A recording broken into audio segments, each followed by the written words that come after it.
For 5, describe the use of ideal ammeters and ideal voltmeters. An ideal ammeter has zero resistance. That's your ideal ammeter. Zero resistance. That means all the charge just passes through. There is no energy loss in going through the ammeter. Okay, now I think you saw that sometimes if you used an ammeter as a voltmeter, you'll short circuit your circuit. So for instance, we always have our ammeter in series. You always put it in series in a circuit. So if I have something like this with my resistor like that, the current goes through the ammeter.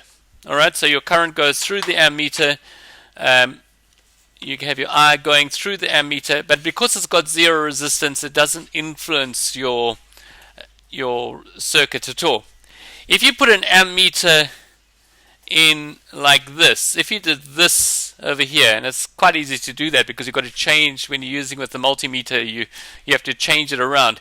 Then basically what you're going to do is you're going to short circuit the circuit, because the current coming here at this point over here is all going to go. All of it will go down there because this has got higher resistance. So your current always usually goes towards lower, because this has got zero resistance, all the current will go that way and you'll short circuit your. So you always put your ammeter in series. Yeah. Yes, it would show. It would be like an infinite current. It probably wouldn't show because it wouldn't be able to register.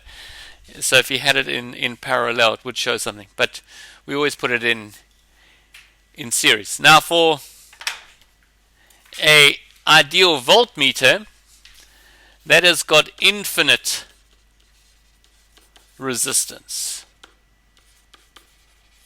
very high resistance. So when we set up a voltmeter, if I put a voltmeter like this in a circuit,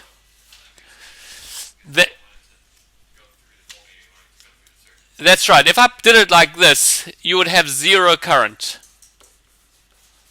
It would just block up the whole thing. It would just stop the circuit working altogether because it's got very high resistance. So there would be no current flowing. Because remember that your I is equal to V over R.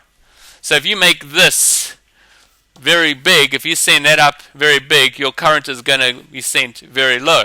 Okay, so we always have our voltmeter in parallel. So we always put it in parallel like this, and it just samples the current. Okay, it just takes a very small fraction, but because it's so high resistance, all your current still goes through your resistor. Very little, just a minuscule amount, just a tiny amount that we don't have to bother about actually will go through the voltmeter and it will register the value there. But we always have our voltmeter in parallel.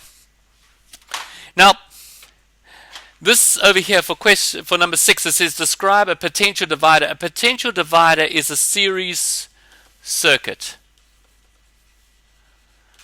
A series circuit is a potential divider, and I just like to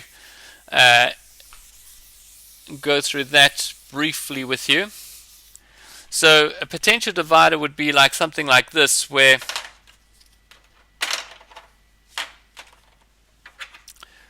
you've got some resistors that are in series,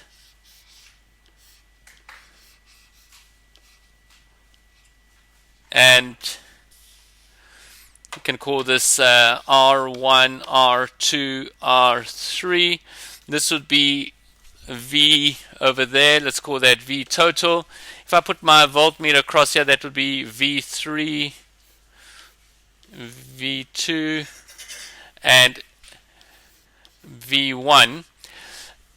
What's actually happening here is that your V total, if there's no internal resistance, and we're not looking at there's any internal resistance, but your V total there would equal V1 plus V2 plus V3. All right. You can see here you've got a potential divider. It's been divided up. Okay.